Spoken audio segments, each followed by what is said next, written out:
Chief election commissioner का लगाया हुआ वज़ीर आला नहीं चलने देंगे। वज़ीर आला पंजाब चौधरी परवेज इलाही का बड़ा ऐलान। कहते हैं चीफ इलेक्शन कमिश्नर के बनाए गए वज़ीर आला के खिलाफ अदालत जाएंगे। हम इलेक्शन कमीशन की सोच और नीयत जानते हैं। इलेक्शन कमीशन इमरान खान के खिलाफ रोज मुकदमात बना रहा है। शरीफ खानदान वाले सुबह उठकर रात तक झूठ बोलते हैं।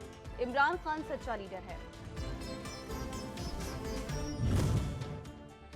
स्पीकर पंजाब असेंबली सप्तान खान ने पार्लिमानी कमेटी के क़याम का नोटिफिकेशन कर दिया। कमेटी में हुकूमत और अपोजिशन के तीन अरकान शामिल।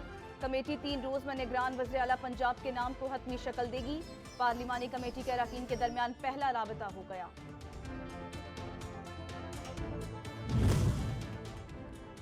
पीपल्स पार्टी के अहम रहनुमाओं का हाफिज नईमुर रहमान से राबता। पीपल्स पार्टी ने जमात इस्लामी को बाज़ाब्ता मुज़ाकरात की दावत दे दी। हाफिज नईम ने पीपल्स पार्टी की मुज़ाकरात की पेशकश को कबूल कर लिया। सईद गनी, नासिर शाह और नजमी आलम पर मुश्तमिल वफ्द इदारा नूर हक जाएगा। तहरीके इंसाफ ने कराची बल्दियाती इलेक्शन के नताइज मुस्तरद कर दिए। इलेक्शन कमीशन से मुस्ताफी होने का मुतालबा। असद उमर कहते हैं कराची के बल्दियाती इलेक्शन कलअदम करार देकर नए इलेक्शन कराए जाएं। पीपल्स पार्टी के 1000 बैलेट पेपर्स पर ठप्पे पहले से लगे थे। सियासी कारकुनों पर हमले किए गए और उन पर तशद्दुद भी किया गया। हुकूमती मशीनरी के जरिए लोगों पर दबाव डाला गया।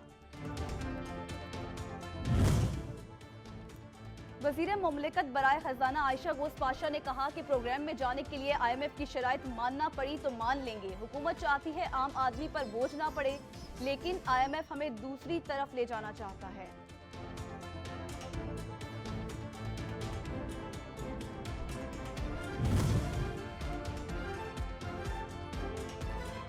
पहाड़ों पर अल खिदमत फाउंडेशन के रज़ाकार सर्दी से ठिठुरते लोगों में उनकी दहलीज पर गर्म बिस्तर पहुंचा रही है।